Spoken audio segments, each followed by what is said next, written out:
Selamat siang Bapak Ibu sekalian. Maaf saya terlambat, macet.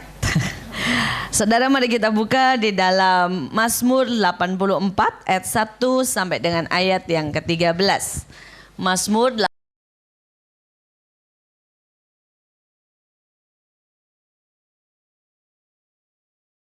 84 ayat 1 sampai dengan ayat yang ke-13. Kita akan membacanya berbalas-balasan. Saya baca ayat 1 dan saya percaya Ibu dan Bapak semua bawa Alkitab, bisa membaca bersama-sama pelan-pelan saja ayat yang kedua dengan suara keras. Demikian kita berbalas-balasan sampai dengan ayat yang ke-13. Mazmur 84 ayat 1 sampai dengan ayat yang ke-13. Rindu kepada kediaman Allah. Untuk pemimpin biduan menurut lagu Gitit Mazmur Bani Korah.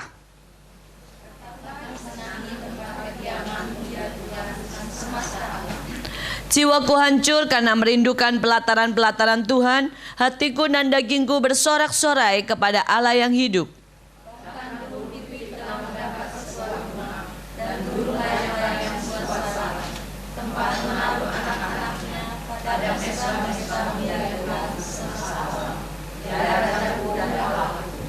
Berbahagialah orang-orang yang diam di rumahmu, yang terus-menerus memuji-muji Engkau.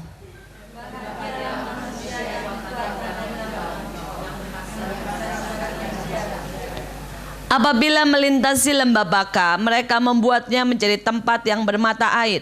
Bahkan hujan pada awal musim menyelubunginya dengan berkat.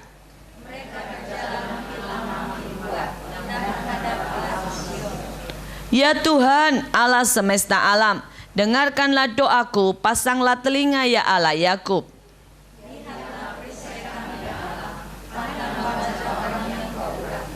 Sebab lebih baik 1 hari di pelataranmu daripada 1000 hari di tempat lain.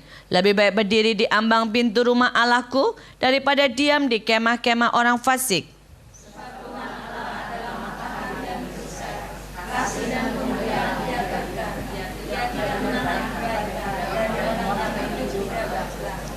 Ya Tuhan semesta alam, berbahagialah manusia yang percaya kepadamu. Sampai di situ firman Tuhan. Saudara, di dalam bahasa Indonesia judulnya Rindu kepada Kediaman Allah. Tetapi di dalam bahasa Inggris atau bahasa aslinya sebenarnya dikatakan diberkatilah orang yang tinggal di dalam hadirat Allah. Saudara, setiap dari kita kalau mau diberkati, saudara ya, kita harus tinggal di dalam hadirat Tuhan. Kita tidak boleh tinggal di luar daripada kehendak Tuhan. Kita tidak boleh tinggal di luar daripada jalan Tuhan. Kita tidak boleh tinggal di luar daripada hadirat Tuhan.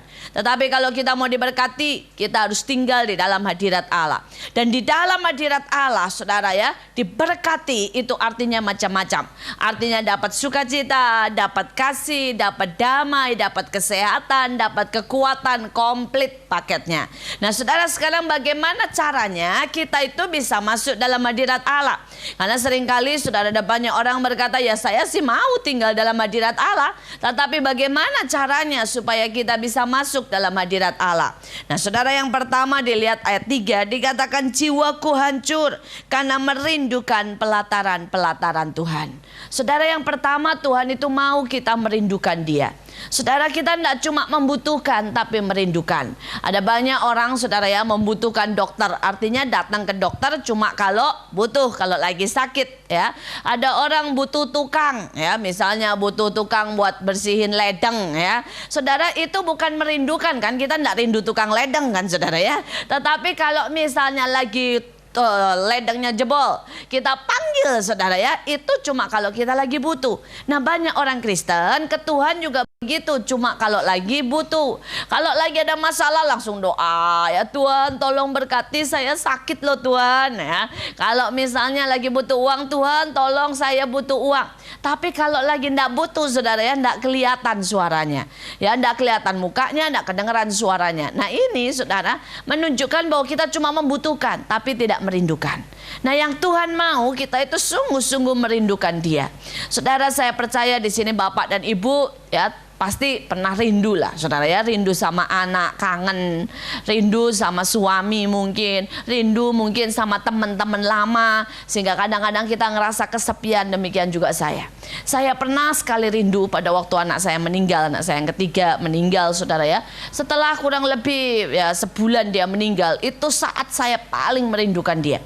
Saudara, kenapa? Karena waktu itu jadi kangen sekali. Pengen lihat senyumnya, pengen lihat tangisannya, pengen lihat mukanya, rasanya pokoknya kangen sekali sampai sakit. Dan pada waktu itu saya berkata, Tuhan, saya kangen banget nih sama anak saya. Tapi Tuhan menjawab dengan sesuatu yang lain sekali. Tuhan berkata begini, seandainya kamu merindukan aku seperti kamu merindukan anakmu, maka aku akan selalu memenuhkan kebutuhanmu. Saudara, saat itu saya sadar bahwa seringkali kita anak-anak Tuhan itu sungguh-sungguh ya kurang ajar kalau dibilang. Kenapa kita tidak pernah merindukan Tuhan dengan sungguh-sungguh? Kita cuma membutuhkan Dia. Saudara, seringkali kita lebih rindu sama suami, sama anak, sama orang-orang.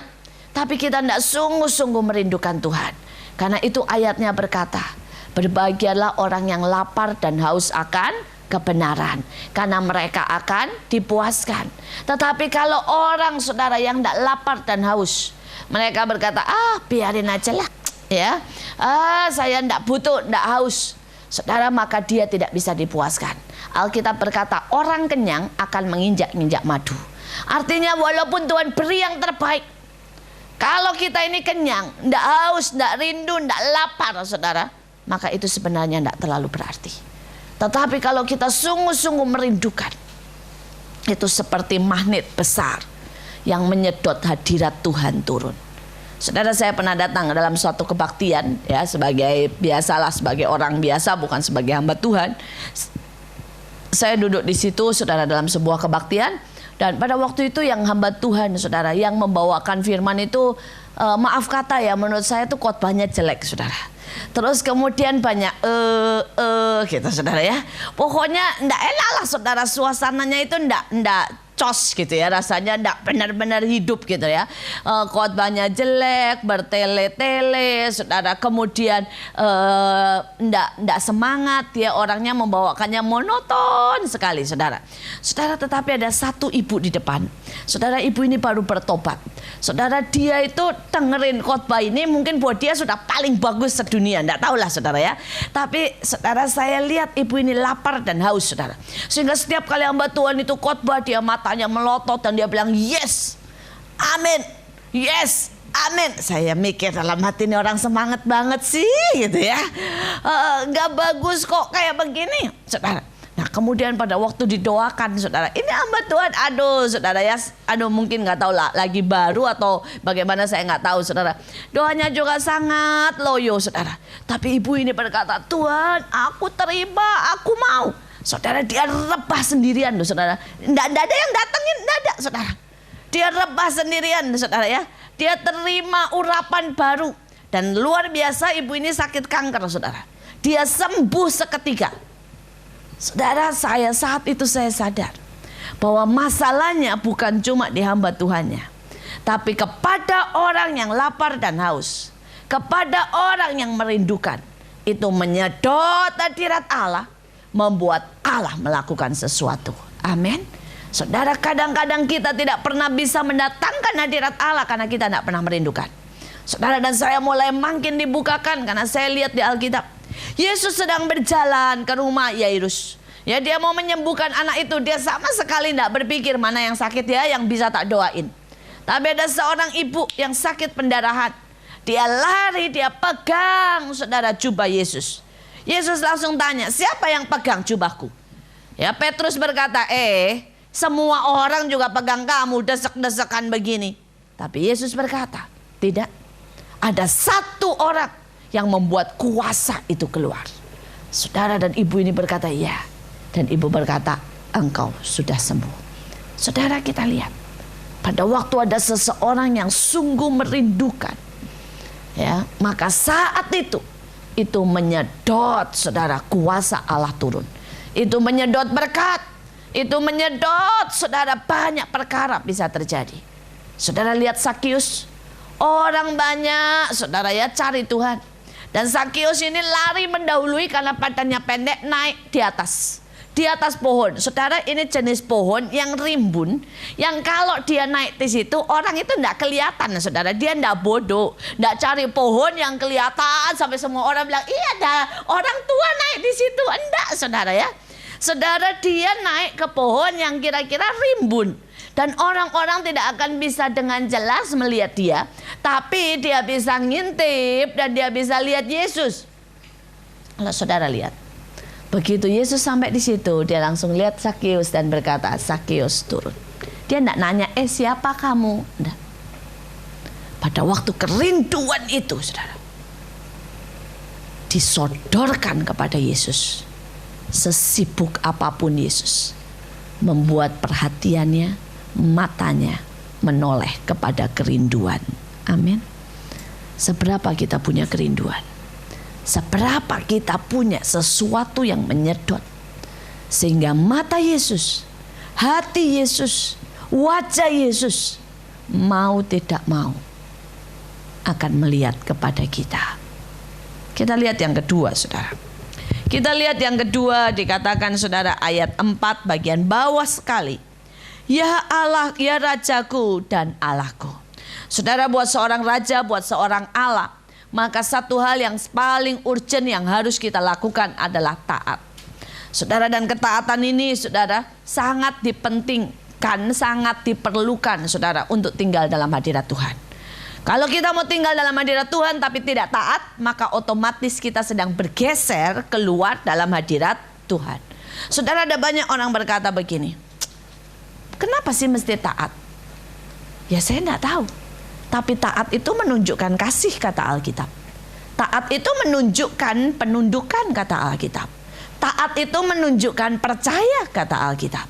Saudara, kalau saudara pelajari Alkitab, sebenarnya Elisa bisa langsung saja ya menyembuhkan Naaman, betul?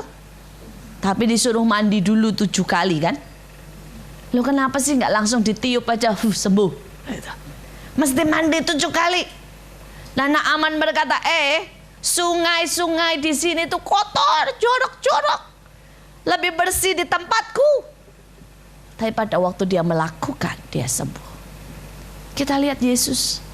Yesus bisa langsung menyembuhkan orang buta, bisa, dia pernah lakukan itu. Tetapi kadang-kadang dia buat yang namanya lumpur, dia taruh di matanya, suruh jalan ke kolam Siloam. Menurut saya Yesus rada iseng juga, saudara ya. Tetapi saudara, kalau orang itu tidak melakukan, tidak terjadi kesembuhan. Pada waktu orang itu melakukan, maka terjadi kesembuhan ya. Kenapa? Taat. Ketaatan ini memegang peranan sangat penting dalam kehidupan orang Kristen. Ada beberapa orang berkata, kenapa sih mesti ngasih perpuluhan? Semau-mau saya kan ngasih atau enggak ngasih. Kadang-kadang saya juga ngasih lebih, kadang-kadang kurang. Masalahnya taat. Tuhan mau kita mempersembahkan perpuluhan. Saudara, ada beberapa orang berkata, kenapa kita harus mengampuni? Taat. Pada saat kita tidak mengampuni, kita tidak diampuni. Tapi kalau kita mengampuni, kita akan diampuni. Saudara, mengampuni itu bukan masalah perasaan. Ada banyak orang berkata, Bu, saya mau mengampuni, tapi perasaan di sini tetap sakit normal. Ya. Tidak ada orang yang berkata langsung, aku mengampuni, belum lega gitu. Tidak, saudara. Ada rasa sakit pada waktu kita pertama kali mengampuni. Tapi kita cuma berkata, aku mau mengampuni. Selebihnya Tuhan yang akan membereskan dan menyembuhkan luka hati kita. Saudara, ketaatan itu sangat penting. Kalau saya diingatkan Tuhan, dalam hidup saya benar melihat semua.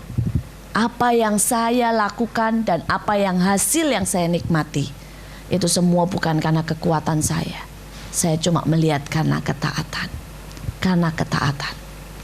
Saudara, pernah sekali waktu anak saya sakit, Dan semuanya saudara ya kena yang namanya infeksi atau apa saya enggak tahu.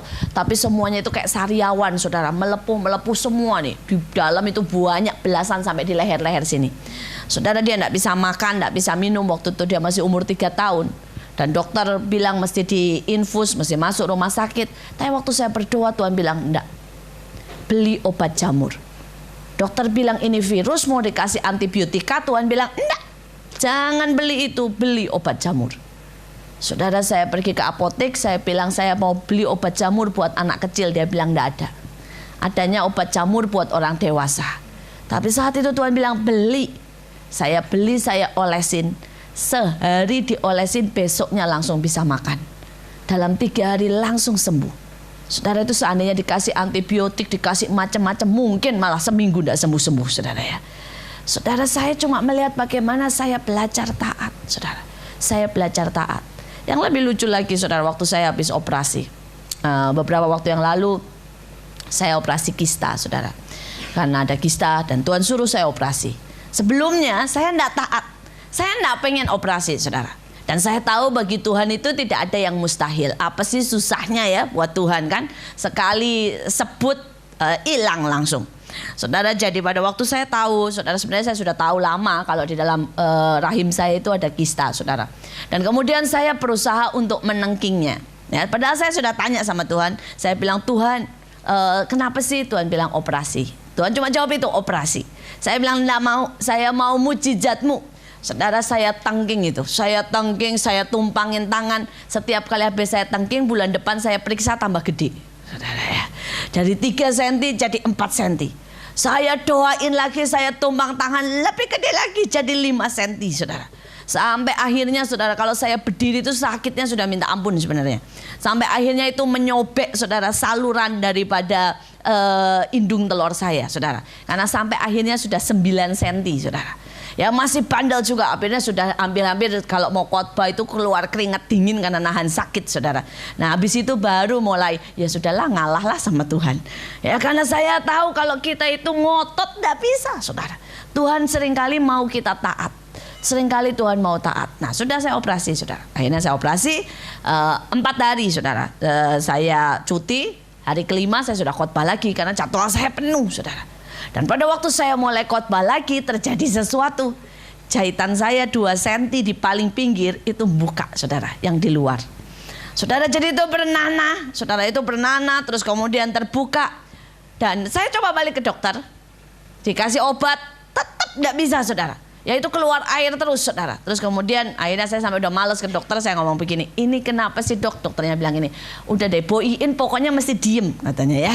Kalau jalan duduk bangun, jalan mondar mandir itu kegesek-gesek terus, ototnya narik-narik terus, enggak nutup-nutup.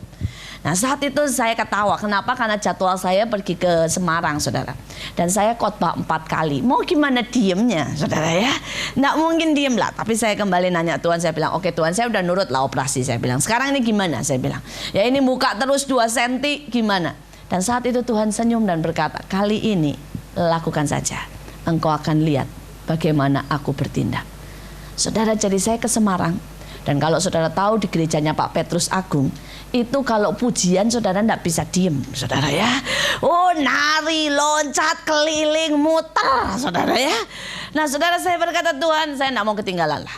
Kalau engkau sudah bilang beres, beres. Saya datang ke sana, saudara, benar awal saja, saudara. Saya datang ke sana itu masih dalam keadaan seperti itu. Awal hari itu, saudara, pertama kali pujian sudah seperti itu. Loncat, lari, keliling, jalan, sudah saya ikut semuanya.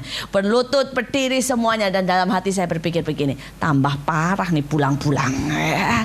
Tambah parah nih, bisa-bisa gawat ini sampai di hotel. Gitu. Tetapi saudara, sehari itu saudara saya khotbah, terus kemudian jam 2 saya sampai ke hotel.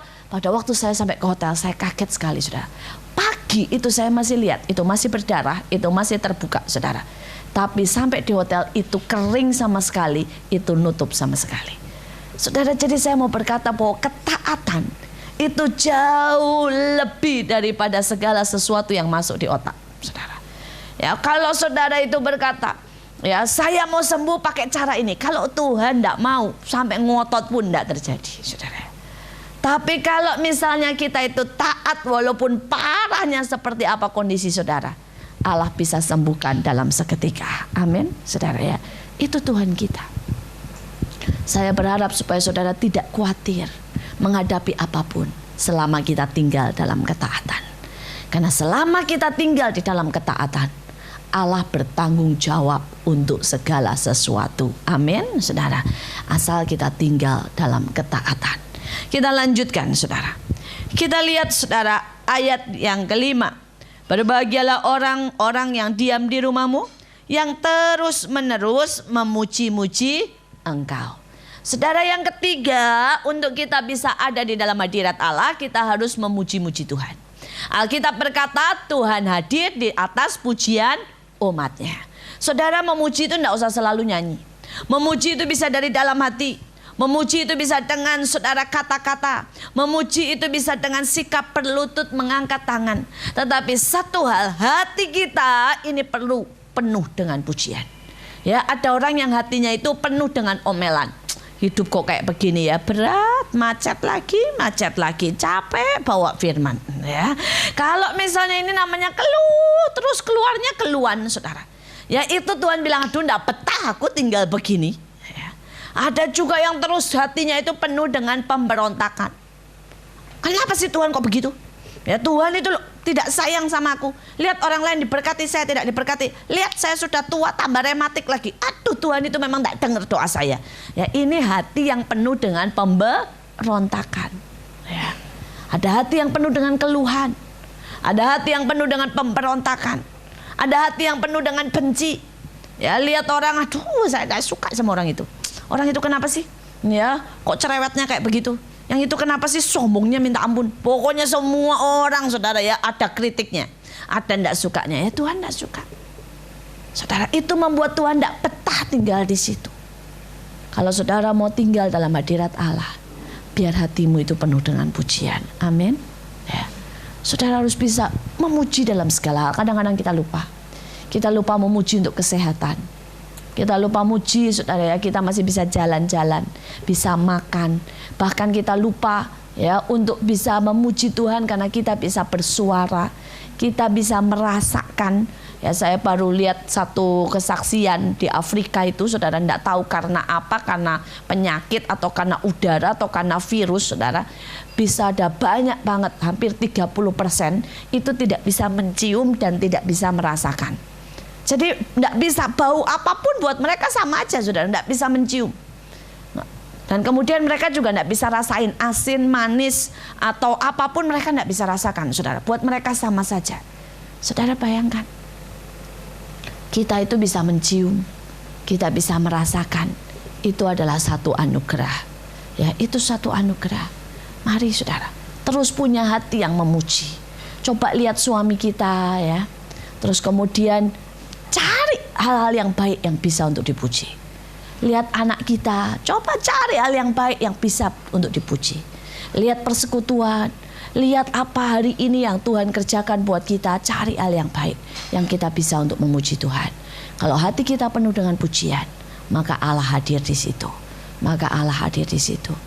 Ya. Coba saudara bayangkan kalau misalnya saudara punya anak ribut terus, berantem terus. Saya rasa bawaan kita marah-marah, betul enggak saudara ya? Nah, tapi saya pernah soalnya datang ke rumah teman saya berkata, Tuhan, aku bersyukur. Ya, itu anaknya saudara 2, waduh, berantem terus. Tiap 5 menit sekali terdengar jeritan. Tiap 5 menit sekali terdengar saudara makian. Ya, tiap 5 sampai mamanya itu kerjanya marah terus saudara. Ya, mamanya itu sudahlah enggak tahu, selain marah tangan terus melayang, jiwet, mukul, jambak, campur jadi satu. Sampai saya berkata, waduh, ya ini keluarga kayak apa? Dan kemudian saudara suaminya ikut enggak betah. Jadi suaminya itu kalau pulang baru jam 12 malam, nunggu anaknya tidur, saudara ya.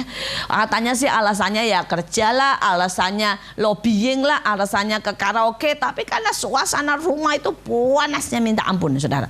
Saudara, saya bersyukur. Saya bersyukur kalau saya pulang ke rumah saya bisa temuin di mana dua anak saya kadang-kadang tuh lagi peluk-pelukan, saudara ya. Mereka berdua lagi main PS sembari pelukan gitu, ketawa-ketawa, saudara ya. Terus kemudian saya datang, saya ikut peluk mereka. Suami saya datang, kami langsung berempat ngobrol, peluk-pelukan, santai, saudara. Dan saya berpikir, enak ya, beda sekali ya sama rumah teman saya. Dan Tuhan berkata, lihat, kamu aja ndak betah toh tinggal di suasana panasnya kayak begitu. Ya apalagi aku yang ndak betah, aku yang penuh dengan kekudusan, kesucian, kasih, sukacita. Ndak betah. Karena itu mulailah dengan memuji. Coba lihat yang baik di antara kita. Memuji teman kita, memuji suami, memuji anak, memuji keluarga, dan kemudian memuji Tuhan. Karena pada waktu hidup kita, rumah kita penuh dengan puji-pujian. Allah hadir di situ. Kita lihat yang selanjutnya. Kita lihat saudara ayat yang ke-6. Berbahagialah manusia yang kekuatannya di dalam Engkau, yang berhasrat mengadakan ziarah. Saudara yang keempat, Tuhan itu mau supaya kita bersandar kepada Tuhan. Di mana orang-orang itu bersandar kepada Tuhan, mengandalkan Tuhan, maka dia hadir di situ. Saudara, sekali waktu teman saya bercerita, saudara, dia dulu gerejanya itu penuh dengan urapan Tuhan. Terus kemudian saudara, karena semuanya sudah berjalan dengan sangat baik, pemimpin pujiannya berjalan dengan sangat baik, gerejanya dipugar sangat baik. Saudara, akhirnya ada satu tempat di belakang ruang kebaktian, jadi ini ruang kebaktian yang besar. Di belakang situ ada ruang khusus buat hamba Tuhan, dibangun dengan sangat bagus. Ya, untuk supaya kalau hamba Tuhan baru datang bisa istirahat dulu, makan dulu, tapi connect langsung sama ruang kebaktian. Nah, saudara, dia berpikir, saudara ya, karena semua sudah berjalan dengan sangat baik, pemimpin pujiannya sangat baik, dia duduk di belakang. Nah, pada waktu dia duduk di belakang, saudara, orang mulai tahu, setiap kali orang mulai bawa makanan buat dia. Ya, bawa makanan, sehingga akibatnya saudara, sering kali kebaktian sudah mulai, dia masih tetap makan di belakang, ya, masih ngobrol, masih makan. Nanti pas giliran khotbah baru nyelonong, ya. Akhirnya itu jadi kebiasaan semua hamba-hamba Tuhan tamu ya seperti itu, ya. Mereka udah mulai nyanyi pujian, hamba-hamba Tuhannya masih duduk di belakang, makan, minum, ngobrol, saudara ya. Nanti kalau sudah mulai kebaktian, baru mereka keluar. Dan tiba-tiba saudara, hadirat Allah hilang dari gerejanya. Hilang sama sekali. Orang-orang bilang, kenapa ya dulu luar biasa, sekarang tidak bisa. Muji Tuhan berat sekali. Khotbah susahnya, beratnya minta ampun. Saudara, rasanya tidak enak banget di sini. Saudara, dia orang jemaatnya turun drastis, tinggal separuh. Saudara ya, dia berkata, apa yang salah? Musiknya tetap bagus, semuanya tetap bagus. Saudara, kemudian dia nangis, dia doa, dia bilang, Tuhan, apa yang salah? Tuhan jawab begini, kalau engkau saja tidak butuh aku hadir atau tidak hadir, kenapa aku perlu hadir? Saudara ngerti maksudnya? Hamba Tuhan ini karena sudah merasakan semua berjalan dengan baik, dia tidak lagi mengandalkan Tuhan. Dia tidak lagi sungguh-sungguh bilang, Tuhan, tanpa engkau tidak bisa. Semua sudah ada, komplit. Pemain pujian bagus, pemain musik bagus, komplit, sama orkestra bagus, semua. Buat apa? Saudara, dia berlutut, dia nangis sejak itu, saudara. Sebagai tanda pertobatannya, dari awal kebaktian dia berlutut di atas panggung, saudara ya. Dia berlutut, dia bilang, Tuhan, aku mau engkau, karena aku tahu tanpa engkau tidak bisa. Dan Tuhan kembali hadir. Dan dalam waktu sebulan Tuhan pulihkan jemaat yang tinggal separuh, balik lagi semuanya, saudara. Saudara, kita itu tidak bisa lakukan apa-apa tanpa Tuhan. Ya. Saya masih ingat pada waktu saya punya anak, saudara ya.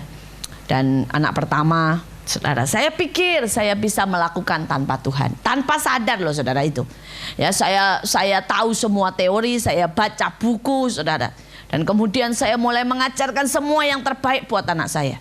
Ya, saya ajarin pakai bahasa Inggris, pakai bahasa Belanda, pakai bahasa Indonesia. Ya, saya ajarin semualah tata tertib dari umur 1 tahun itu sudah bergelantungan semua angka 1 sampai 100, saudara ya. Kemudian segala tambah-tambahan bahasa Inggris. Kenapa? Karena saya baca buku semua teorinya, saudara.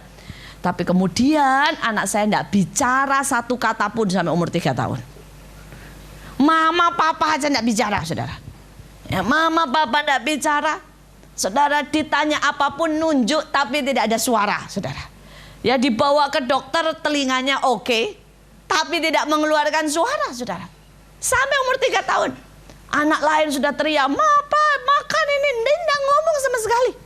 Ngoceh pun tidak, mama, papa, tidak ada, saudara, tidak ada suara. Nah loh, saudara ya. Pada saat itu saya benar-benar, waduh saudara, saya mikir bisu nih anak saya.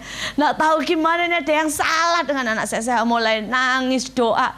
Tuhan cuma senyum dan berkata, apapun yang kau buat, kalau engkau tidak mengandalkan Tuhan, tidak pernah akan sempurna. Karena namanya adalah Alfa dan Omega. Dia yang memulai, dia yang mengakhiri. Tapi Alfa dan Omega artinya dia yang menyempurnakan segala sesuatu. Di dalam Mazmur dikatakan, akulah Tuhan yang menyelesaikan bagimu, saudara ya. Karena manusia ini cuma bisa melakukan sebagian kecil, tapi sebagian besar adalah Allah yang menyelesaikan. Manusia bisa menanam, manusia bisa menyangkul, tapi yang memberi pertumbuhan adalah Tuhan, saudara. Dalam banyak hal kita seringkali lupa. Dan waktu saya mulai bertobat, saya bilang, Tuhan ampuni ambisius saya. Ampuni karena saya memikir saya bisa membesarkan anak saya. Ampuni karena saya merasa saya tahu apa yang harus saya lakukan. Saudara, pada waktu saya berdoa sungguh-sungguh minta ampun, tiba-tiba anak saya bicara dan dia langsung bicara lancar, saudara ya. Ya lancar, biasa saudara. Jadi anak saya itu tidak pakai fase mah, pah dulu ya, atau satu kata langsung bilang, "Ma, mau makan. Ma, tolong dong ambilin itu." Langsung begitu, saudara ya. Saya sampai penanya sama dia, "Lope," namanya Stephen, "selama ini kenapa sih kamu tidak bicara?" Dia bilang, "Males aja," katanya.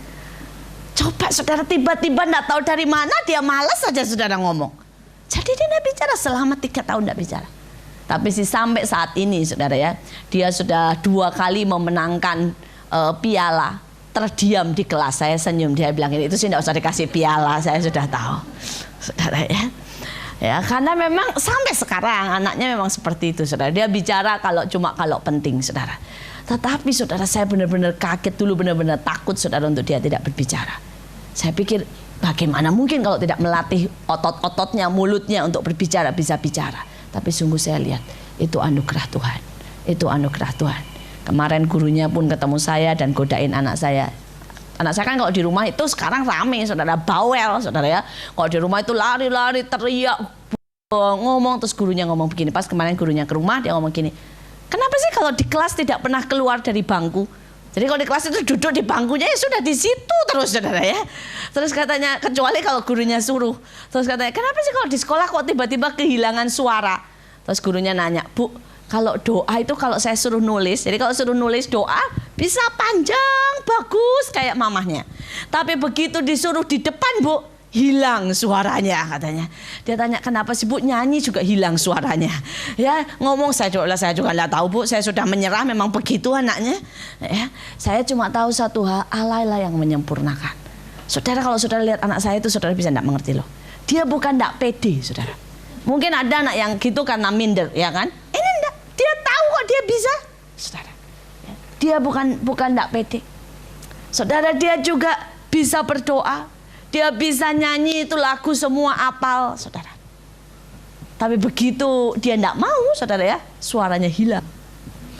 Dan saudara, ada hari-hari tertentu di rumah, saudara tidak tahu karena dia lagi moodnya gimana atau kesel, saudara ya.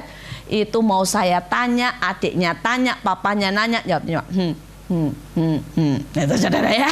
Nah ngomong, saudara ya. Tapi saya bersyukurlah, saudara, setidak-tidaknya saya tahu dia bisa bicara ya, saudara. Tetapi setiap dari kita, saya cuma mau ceritakan di sini bahwa kita harus mengandalkan Tuhan dalam segala sesuatu. Karena kalau kita tidak mengandalkan Tuhan di dalam dunia yang seperti ini, kita tidak bisa mengandalkan satpam bisa bersekongkol membunuh dan merampok. Kita tidak bisa andalkan pembantu ya, bisa tiba-tiba pergi dan kita kelabakan. Kita tidak bisa mengandalkan suami, kapan saja suami bisa dipanggil Tuhan. Kita tidak bisa andalkan anak-anak tidak tahu di mana, saudara ya. tapi kita bisa mengandalkan Tuhan. Saya kasih satu kesaksian, ada seorang ibu tinggal sendiri, umurnya 75.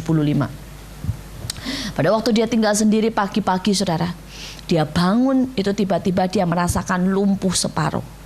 Ya, mulai dari mulutnya itu sudah tidak bisa ngomong, pelo. Ya, tangannya tidak bisa digerakkan. Saya percaya kita semua tahu itu namanya kena stroke, ya kan, saudara ya, semua kita tahu. Dan ibu ini tahu, saudara. Tapi saya lihat bagaimana luar biasanya ibu ini. Dia tidak telepon anaknya, dia tidak teriak-teriak sama pembantunya, karena dia tinggal sendiri sama pembantunya satu orang. Dia tidak, saudara. Yang pertama kali dia buat apa? Dia teriak-teriak dengan suara yang pelo itu kepada Tuhan. Dia mulai berbahasa roh. Dia mulai teriak-teriak dan dia berkata, Tuhan, saya tidak mau kena stroke.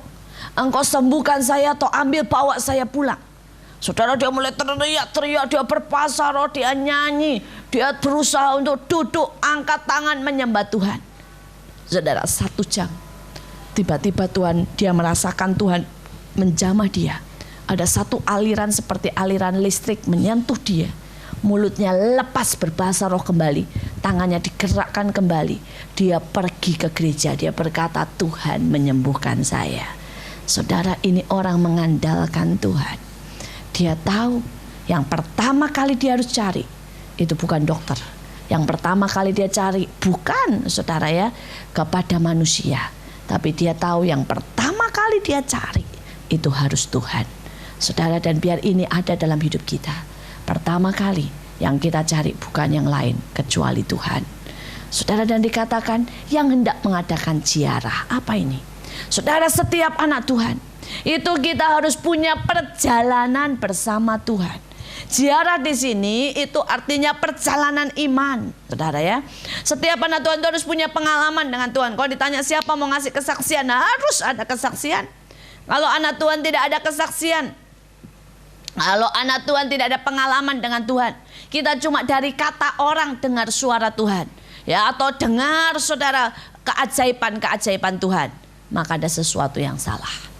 Karena dikatakan di sini Tuhan suka berbahagialah manusia yang kekuatannya di dalam Tuhan, yang berhasrat mengadakan ziarah. Ini bicara tentang satu perjalanan iman.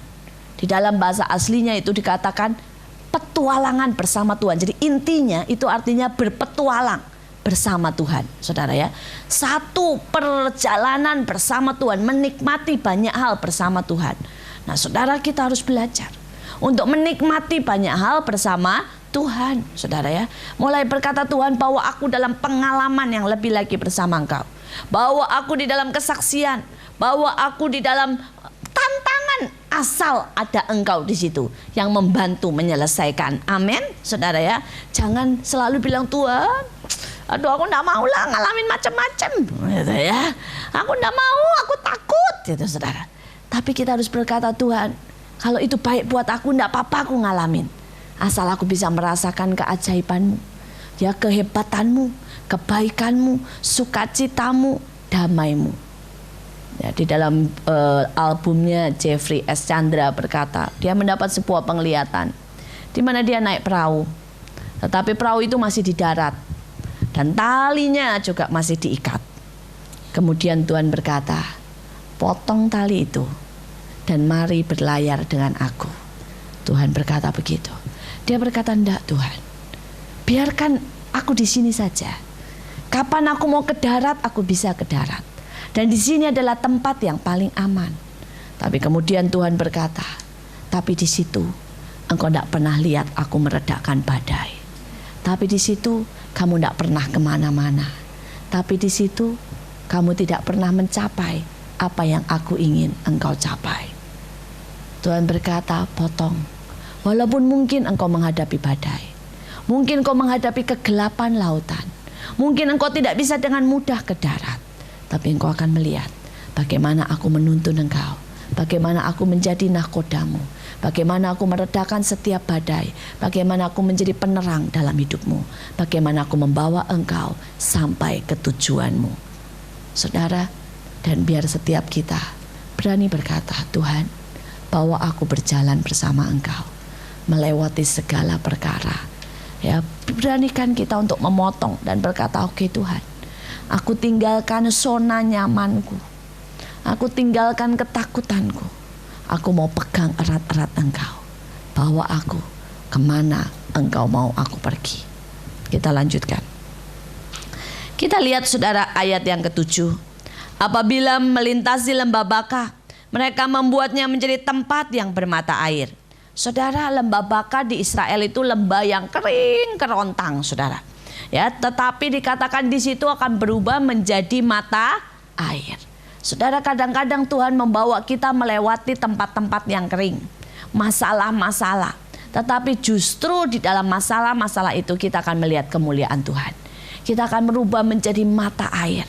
Saudara, pertama kali waktu Tuhan taruh saya di Bekasi, aduh saudara, karena saya tahu, saya dengar laporannya pada waktu saya masuk saja ke Bekasi, itu sudah lebih dari 10 gereja ditutup, dilemparin batu saudara, beberapa dibakar saudara, karena orang-orang Bekasi itu sebenarnya orang-orang yang cukup anti dengan kekristenan. Saudara, mereka itu saudara ya, di situ itu markasnya jihad, markasnya front pembela Islam. Saudara, markasnya saudara aliran mukminin atau apalah pokoknya yang pakai putih-putih itu saudara. Saudara, itu semua markasnya di Bekasi. Jadi pada waktu itu saya berpikir, Tuhan, kenapa kamu taruh aku di Bekasi seperti domba di tengah-tengah serigala? Tapi Tuhan berkata, di situ kamu akan lihat kemuliaanku. Saudara, dan benar Allah membuat yang namanya lembah Baka menjadi tempat yang bermata air. Di tempat di mana gereja pernah 10 ditutup, saudara. Di situ sekarang kami ada, saudara, Tuhan taruh di situ dengan jumlah orang lebih dari 1000 orang. Tiap hari ada kebaktian, tiap hari kami kasih makan, ya itu ibu-ibu RT RW, saudara ya, orang-orang supir angkot, orang-orang jalanan, semua boleh dengar tentang Tuhan. Di tempat saudara yang dulunya 100% tidak ada orang Kristen, yaitu tempat pembuangan sampah. Sekarang saudara kan dengar di mana-mana mereka bisa ngambil sampah sembari nyanyi, aku anak raja, engkau anak raja. Saudara, mereka bisa menyembah Tuhan, mereka bisa berbahasa roh, mereka lihat mujizat, mereka dapat penglihatan, mereka tumpang tangan dan orang menjadi sembuh. Saudara, semakin hari saya melihat ya bahwa Allah itu luar biasa. Di tempat-tempat yang daerah di Bekasi itu ada satu daerah yang paling porno, saudara ya. Artinya di situ itu disewakan video-video porno, ada pelacuran-pelacuran gelap dan sebagainya lah, saudara. Tapi itu buat orang kalangan ke bawah. Pokoknya pelacurannya juga kumuh sekali. Itu anak-anak umur 8 tahun, 9 tahun itu semua sudah pernah disodomi atau pernah melakukan hubungan bebas. Di daerah itu, saudara. Sekarang anak-anaknya duduk dan menyembah Tuhan, saudara ya. Mereka mulai tahu kebenaran. Saudara, kalau saya lihat itu semua, saya berkata, benar Tuhan, lembah Baka Engkau bisa ubahkan menjadi tempat yang bermata air. Saudara, setiap dari kita, saudara mungkin bilang, saya bisa apa? Banyak. Saudara bisa berdoa, ya, saudara bisa jadi berkat di tengah keluargamu. Saudara bisa mengasuh cucu-cucu, dan cucu-cucu jadikan laskar-laskar Kristus akhir zaman. Ya, saudara bisa lakukan besuk, karena ada banyak tempat di mana lembah-lembah Baka perlu diubah menjadi mata air. Kita lihat yang ayat ke-8, ini ayat yang saya paling suka ya, buat orang-orang yang sudah lama berjalan dengan Tuhan atau di usia yang lanjut. Mereka berjalan makin lama makin kuat, hendak menghadap Allah di Sion. Banyak orang berpikir, ya kalau awal pelayanan sih cinta mula-mula, kalau sudah tengah pelayanan loyo, capek. Ada banyak ibu-ibu, bapak-bapak yang bilang, aduh waktu saya muda nih, katanya ya, saya sih semangat, katanya ya. Tapi sekarang sudah tua begini, ya sudahlah, ya saya sudah tidak bisa, doa tidak bisa, semua tidak bisa, saudara ya. Saudara, tetapi ayatnya tidak bilang begitu. Ayatnya bilang kita berjalan makin lama makin kuat menuju Sion sampai ketemu Tuhan. Amin. Itu ayatnya, saudara ya. Jadi saya percaya bahwa kita semakin kuat. Saudara, walaupun kita sudah lama di dalam pelayanan, bukan tambah loyo, tambah semangat. Tambah saudara cinta Yesus, tambah berapi-api, tambah menyala-nyala bagi Tuhan. Saudara, seharusnya semakin banyak luka di tubuh kita. Mungkin luka karena kena tembak. Ya, istilah peperangan saya. Itu bukan membuat kita jadi penakut, membuat kita lebih pengalaman. Amin. Saudara ya. Ada banyak kali saudara saya lihat orang-orang yang makin letih dan lesu. Tapi saya bersyukur saya lihat ayah saya. Saya lihat ibu saya. Saudara, mereka itu contoh yang nyata di depan saya. Bukan karena mereka sempurna, tapi mereka contoh yang nyata. Mereka tambah tua. Ya, sebentar lagi ayah saya umurnya 70, sekarang 68, saudara. Saudara, tetapi saya lihat dulu dia baca Alkitab 5 fatsal. Sekarang baca Alkitab 15 fatsal, saudara, setiap hari. Saudara, dulu dia berdoa 2 jam, sekarang berdoa 6 jam setiap hari. Ya, dulu ibu saya main omnichord cuma setengah jam. Sekarang saudara, dia setiap hari dibagi 3 kali, saudara ya, setengah jam, jadi 1,5 jam. Kalau saya di sana pokoknya jam 5 sudah dengar musik. Ya, jam 2 siang dengar musik. Nanti jam 6 sore dengar musik karena ibu saya memuji dan menyembah Tuhan. Ya, kalau saya lihat ayah saya bukan tambah loyo, saudara. Tambah kuat kalau doa, tambah urapannya tambah kuat. Kalau dia nyembah tambah kuat, saudara. Saudara, kemarin dia datang pergi ke Semarang, saudara ya, untuk ngasih ngasih sharing, tanya jawab di sekolah di Semarang, di sekolahnya Pak Petrus Agung. Saudara, dia 4 jam berdiri dengan santai, saudara ya, terus saudara dia mengadakan. Dan kemudian saudara, dia duduk di situ di kebaktian pada waktu John Avazini, saudara, dari Amerika datang. Dia cuma duduk nggak ngapa-ngapain. Tapi begitu hamba Tuhan ini datang dan dia noleh, dia lihat ayah saya, dia tanya langsung sama Pak Petrus Agung. Dia berkata, siapa orang itu? Ya, Pak Petrus Agung bilang, ya dia hamba Tuhan, namanya Yusak Cipto, dia hamba Tuhan senior di Indonesia. Terus kemudian Pak Petrus Agung ganti tanya, kenapa tanya? Dia bilang, dia enggak usah apa-apain, tapi orang ini powerful, katanya ya. Ada sesuatu yang sangat kuat, rohnya sangat kuat di hadapan Tuhan. Saudara, 2 tahun yang lalu, 3 tahun yang lalu pada waktu Robert Raiden datang, dia khotbah di panggung, ayah saya cuma duduk mendengarkan. Saudara, turun, karena semua pakai jas, hamba Tuhan pakai jas, ayah saya cuma yang pakai batik. Dan kemudian banyak orang yang datang dan dia berkata langsung, turun dia langsung berkata sama Pak Petrus Agung, dia tanya, yang pakai batik itu siapa?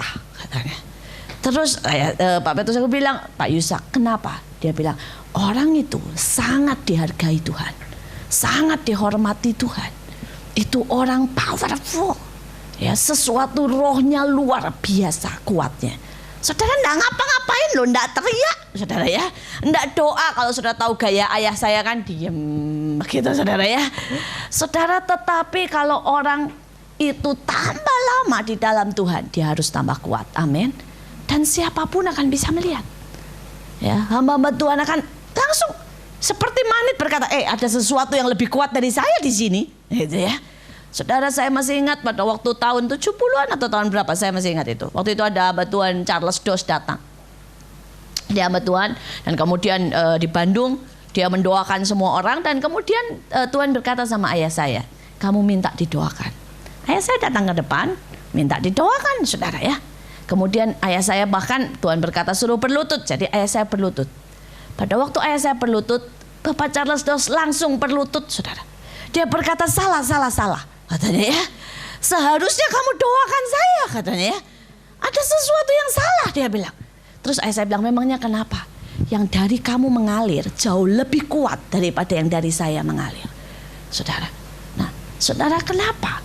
Karena kalau kita semakin dalam masuk di dalam Tuhan, ada sesuatu yang semakin kuat. Ada sesuatu yang semakin kuat, ya. Saudara, karena itu saya berkata, jangan pernah, saudara, ya, jangan pernah berkata bahwa kita sudah semakin tua dan semakin lemah. Dah, kita harus semakin lama, semakin kuat sampai kita menghadap Tuhan di Sion. Amin. Ya, mari kita bisa lari, kita bisa doa, kita bisa lakukan banyak hal karena kita akan semakin kuat menghadap Tuhan di Sion.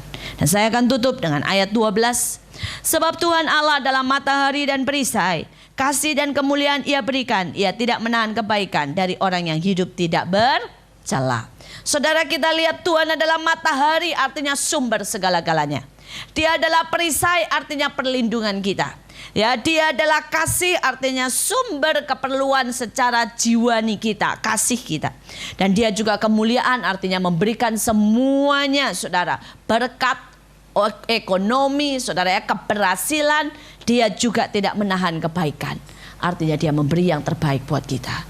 Saudara, saya tidak tahu apa yang akan terjadi. Beberapa hamba Tuhan berkata ya bahwa Indonesia akan kembali mengalami banyak goncangan. Ya, mulai dari awal Januari, mungkin akhir Desember sudah mulai. Ya, Indonesia akan kembali memanas, saudara. Baik secara politik, secara ekonomi akan kembali ada goncangan-goncangan. Baik secara perbedaan agama dan ras, saudara, itu akan kembali terjadi goncangan. Saya tidak tahu. Tetapi satu hal saya tahu, bahwa Allah itu perisai kita. Allah itu matahari kita, Allah itu sumber kasih kita, Allah itu kemuliaan kita, dan Allah itu, saudara, tidak akan menahan kebaikan di antara kita. Amin. Pegang ini menghadapi apapun. Jangan bersandar siapapun, karena Tuhanlah yang menjadi yang utama dalam hidup kita. Mari kita berdoa. Kami bersyukur buat siang hari ini, Tuhan. Terima kasih karena kebaikan-Mu. Buat setiap anakmu lebih dalam dan lebih dalam. Buat setiap anakmu lebih kuat dan semakin kuat. Buat setiap anakmu berani berjalan dan mengalami banyak hal bersama Engkau. Terima kasih Tuhan. Hamba tahu Engkaulah yang mengerti setiap penderitaan. Engkau yang mengerti setiap pergumulan. Engkau yang mengerti setiap cerita. Engkau yang mengerti setiap kebutuhan kami satu persatu. Dan hamba tahu Engkau Allah yang peduli, Allah yang mengerti, dan Allah yang menyelesaikan bagi kami. Di dalam nama Yesus kami sudah berdoa. Amin.